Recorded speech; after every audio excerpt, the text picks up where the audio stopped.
Les frères, Allah dit quoi dans la sourate Wal Asr?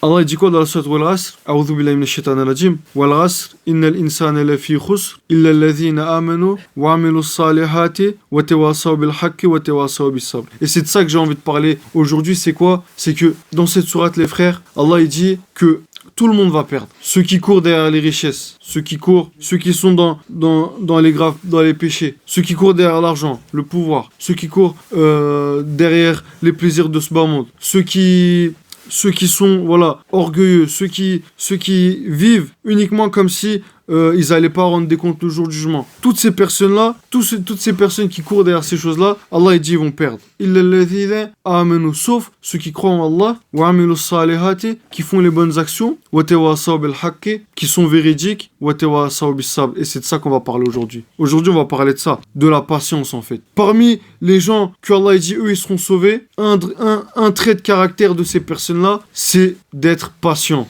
La patience, c'est quoi, mes frères? La patience, c'est le fait dans les épreuves, dans la vie, c'est de te dire que avec le temps, avec le temps, tes problèmes vont se dissiper, en fait. Dans les épreuves, avec le temps, tes problèmes vont se dissiper. Avec la patience, en fait, quand tu vas patienter, tu verras que tu vas réussir. Tu verras que, voilà, avec l'endurance et la patience, tu feras partie de ceux qui iront au paradis, en fait. Quand tu as une épreuve, voilà, Allah dit dans le Coran, quand vous avez une épreuve qui vous atteint, que ce soit la maladie, que ce soit un problème d'argent, que ce soit... peu importe votre problème, Allah dit « Wasta'inu bis-sabri was-salat » Cherchez refuge dans la patience et dans la prière. Quand il y a un mal qui t'atteint, cherche refuge dans la patience et dans la prière. La patience, les frères, c'est une chose que, voilà, c'est un bienfait que le prophète sallallahu il dit « Jamais un être humain n'a eu de meilleur cadeau, n'a eu de meilleure vertu que la patience. » C'est une vertu, c'est la meilleure des vertus que Allah peut donner aux croyants, en fait. Le problème, nous, de manière générale aujourd'hui, on vit dans une époque où on veut aller toujours trop vite. Avec, je sais pas, dans les vidéos, on regarde les plus courtes. Dans les jeux, je sais pas, dans tout, on veut toujours aller plus vite. On veut brûler les étapes, on veut griller les étapes, on veut tout et tout de suite. Dans les fast-food, il faut que ça va vite. De manière générale, en fait, on perd patience. On vit dans une époque où j'ai l'impression que la patience, elle n'a pas sa place. On essaie de toujours aller trop vite. On veut tout et tout de suite, en fait. On veut tout et tout de suite. Mais le truc, c'est que voilà, Allah, il dit quoi dans le Coran, les frères? Que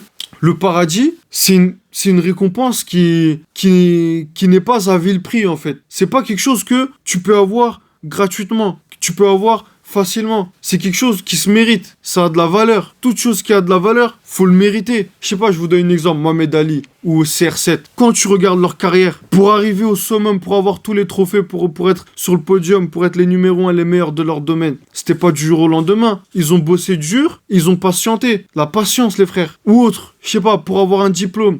Par exemple, parfois sur Internet, je regarde le vécu des hommes d'affaires et ils expliquent comment, pour être millionnaires, ils ont patienté, ils ont énormément de difficultés, mais ils n'ont jamais cédé. Wasta'inu bis-sabri, cherche refuge dans la patience et dans la salat. La patience, les frères. Si on apprend à être endurant, si on apprend à être patient, là on va réussir. Là on sera les numéros 1 et voilà. Que dire, voilà, pour être numéro 1 dans le foot, dans la boxe, pour être un homme d'affaires qui excelle dans son domaine, que dire, voilà, il faut être patient pour cela, alors que dire pour obtenir le paradis? Quelle patience il faut? Faut être patient, les frères. Allah dit dans le Coran, voilà, que l'être humain, de manière générale, il se précipite trop. Il se précipite trop. Nous, on essaie de... En fait, on essaie de tout faire, tout et tout de suite, en fait. Et même Allah, il le dit dans le Coran, que l'être humain, de manière générale, il se précipite trop.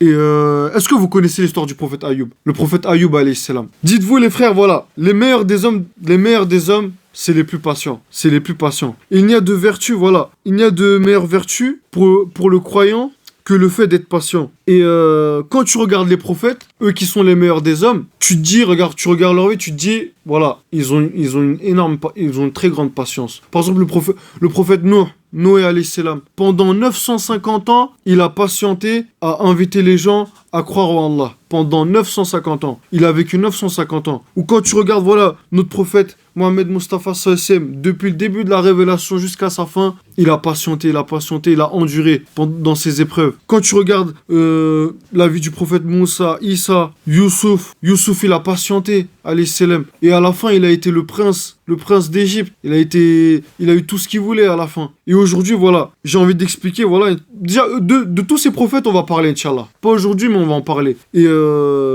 aujourd'hui, j'ai envie de parler de l'histoire de Ayoub, où voilà, on va essayer de comprendre. Ça sert à quoi la patience, les frères? La vertu, les clés. En fait, la patience, c'est comme une clé. Et c'est à travers l'histoire de Ayoub alayhi salam qu'on va comprendre c'est quoi la patience, en fait.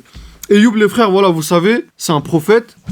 Il a vécu dans une région où, voilà, lui, c'était le plus riche. C'était le plus riche. Il avait 14 enfants. 14 enfants. Il avait son épouse. Et il vivait, voilà. Il avait énormément de servants, on va dire, de salariés, de personnes qui travaillaient pour lui. Il vivait dans l'aisance. Dans l'aisance, mais, voilà, comme tous les prophètes, ils étaient toujours dans l'adoration d'Allah. Ils étaient toujours dans l'obéissance d'Allah. Ils désobéissaient jamais à Allah.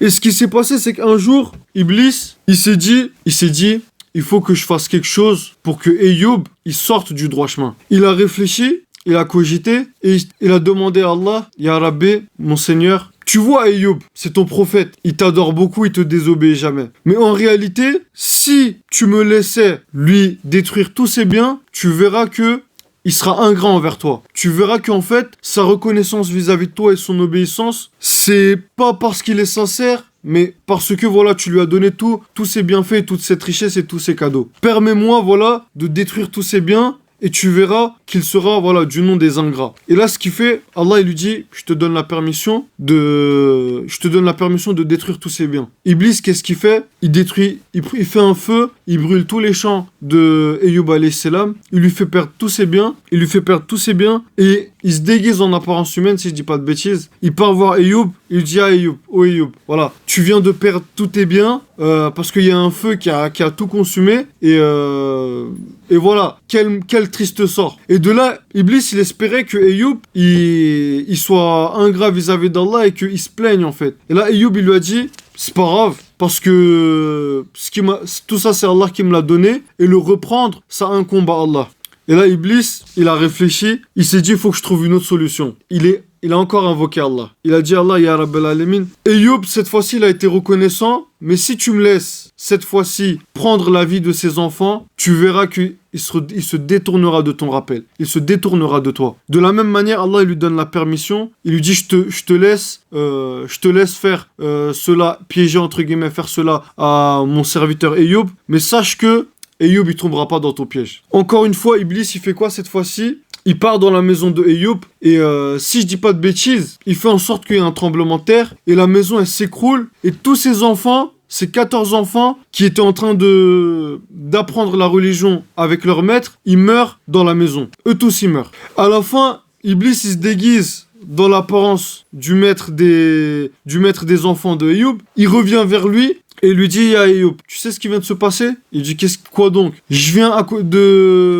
de ta maison, j'étais en train de donner cours à tes enfants, et il s'est passé un tremblement de terre, ils sont tous morts, il fallait les voir comment ils étaient en train d'agoniser, ils étaient en train d'appeler à l'aide. Ayoub alayhi salam, il a dit, toi je sais que t'es Iblis, va-t'en, je vais pas tomber dans ton piège, ce que Allah il m'a donné, voilà, c'est son droit de le reprendre, encore une fois. Et là, Iblis, encore une fois, il est pas satisfait. Il décide d'invoquer une dernière fois Allah, les frères. Et cette fois-ci, il demande à Allah, il dit, Ya Rab, les deux fois, Ayoub, il a été reconnaissant. Mais si cette fois-ci, tu me permets de lui retirer sa santé, tu verras que cette fois-ci, il sera vraiment ingrat vis-à-vis de toi. De la même manière, Allah, il lui accorde la permission. Il lui dit, vas-y, je te laisse piéger mon serviteur Ayoub, mais sache que il ne t'écoutera pas, il tombera pas dans ton piège. Iblis, cette fois-ci, il fait quoi? Il souffle dans le nez de Ayoub alayhi salam un poison qui fait que Ayoub, alors qu'il était en bonne santé, il a commencé à tomber malade. Il avait de plus en plus besoin de se reposer, il avait de plus en plus le besoin de s'asseoir pour se ressourcer, et jusqu'à ce que il pouvait même plus sortir de son lit, en fait. Il pouvait même plus sortir de son lit. Et jusqu'à ce que il a commencé à être rongé de l'intérieur par des bêtes, qui fait que il avait commencé à développer, en fait, une maladie qui avait enseveli quasiment tout son corps, en fait. Et les gens de son village, alors que, en temps normal, ils étaient tous reconnaissants vis-à-vis d'Ayoub, ils ont décidé de le prendre et de l'emmener en dehors de la ville par crainte que sa maladie ne les contamine aussi, ne les contamine. Et là, ce qui s'est passé, c'est qu'Ayoub, il a été déposé à un endroit où il y avait loin de la ville. Il a été mis à l'écart. Et la seule personne qui restait auprès de lui, c'était son épouse. Son épouse, elle faisait des allers-retours pour lui apporter à manger. Et ce qui s'est passé, c'est qu'à un moment donné, alors qu'Ayoub, il était toujours malade, son épouse, elle avait plus les moyens d'acheter de la nourriture. Et du coup, son épouse, ce qu'elle a fait, c'est que elle a dit, voilà, ça serait bien que, si je dis pas de bêtises, elle a dit, ça serait bien que tu demandes à Allah de... Ah non, avant ça, elle a coupé ses cheveux, mes frères. Elle a coupé ses cheveux pour les vendre et ensuite acheter à manger pour son époux, en fait, pour son mari, pour Ayoub alayhi salam. Ayoub alayhi salam, quand il a vu ça, il était pas content. Il lui a dit, voilà, sache que voilà, je t'avais dit de ne pas faire cela. Si jamais un jour je guéris, je te rendrai 100 coups de fouet. Un jour, son épouse, elle lui dit, oh Ayoub, toi, t'es le prophète d'Allah, demande à Allah de te guérir. Allah, il va pas te désobéir. Allah, il va pas te refuser quelque chose plus tôt. Et Ayoub, il dit à son épouse, pendant combien de temps est-ce que on vivait en paix et on avait tout ce qu'on voulait? Son épouse a dit, pendant 20 ans, on avait nos enfants, on était dans l'aisance et on n'avait pas de problème. Et Ayoub, qu'est-ce qu'il a répondu? Il a dit, qu'est-ce qui me prendrait moi alors que Allah, pendant 20 ans, il m'a tout donné pour que... à la première occasion où très tôt, très vite, je me plaigne et je demande à Allah de me guérir. Et il a dit quoi? Il a dit tout le temps que j'ai passé en fait dans la maladie, je vais patienter. Dans l'aisance, je vais patienter dans la maladie en fait. Du coup, il a attendu pendant 20 ans, jusqu'à ce que sa maladie en fait, elle avait tellement pris une ampleur que ça avait commencé à toucher son cœur et toucher sa langue et toucher son cerveau. Et à ce moment-là, Ayoub, il a invoqué Allah, il a demandé à Allah, il a dit ya Rab, pendant 20 ans tu m'as tout donné et pendant 20 ans tu m'éprouves avec une maladie. Et si aujourd'hui je t'invoque, c'est uniquement parce que la maladie commence à toucher mon cœur et commence à toucher ma langue et commence à toucher mon cerveau. Et ces choses, si ça commence à toucher cela, moi je pourrais plus penser à toi, t'invoquer et faire des invocations. Et à ce moment-là, qu'est-ce qui s'est passé les frères? Allah il a dit, oh Ayoub, tape au sol avec ton pied et tu verras qu'il y a une eau qui va ressurgir. Et avec cette eau qui va ressurgir, bois-en, tu en bois et tu te nettoies avec et tu guériras. Et c'est ce qu'il a fait Ayoub. Il a tapé au sol avec son pied. Allah il a fait ressurgir de l'eau.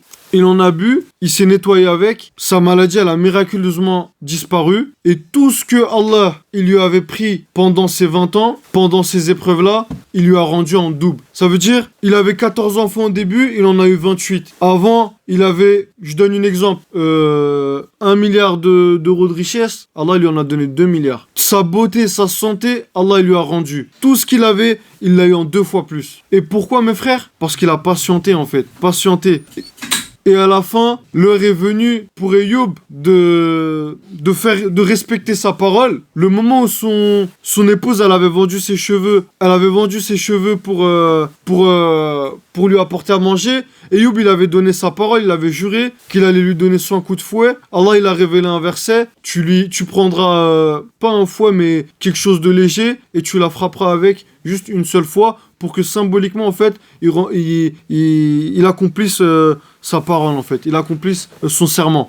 Et voilà, la morale de l'histoire, les frères, c'est que la patience, ça lui a permis, voilà, de réussir son épreuve. Tout ce qu'il avait au début, il l'a eu en 2 fois plus à la fin. Et surtout, voilà, Allah dit quoi dans le Coran, les frères? وَبَشِّرِ الْمُؤْمِنِينَ بِأَنَّ لَهُم مِّنَ اللَّهِ فَضْلًا كَبِيرًا. Et donne la bonne nouvelle aux croyants d'une grande récompense qui les attend. Et la grande récompense que Ayoub alayhi salam, il a obtenu, c'est quoi? Il va obtenir, c'est le paradis, mes frères. C'est le paradis. Comme on disait toujours, c'est la vie d'ici-bas, c'est une prison pour les êtres humains.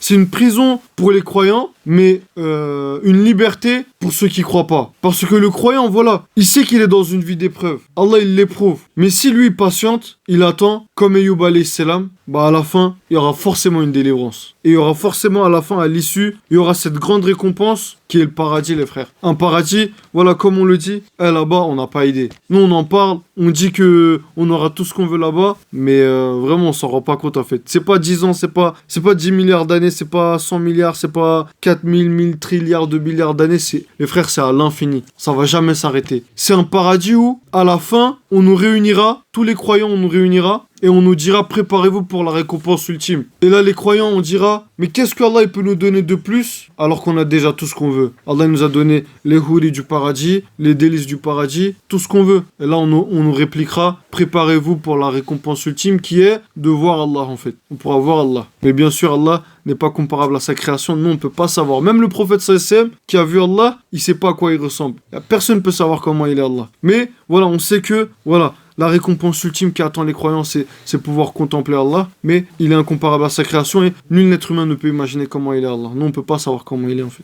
Les erreurs que j'ai faites, c'est de moi, mais le bien qui vient, c'est d'Allah et de son messager. Les erreurs que j'ai faites, ça vient de moi et de Shaitan, les frères. Subhanallah wa bihamdi, subhanakallahumma wa bihamdik, ashhadu an la ilaha illa anta astaghfiruka wa atubu ilayk. سبحان ربك رب العزة عما يصفون وسلام على المرسلين والحمد لله رب العالمين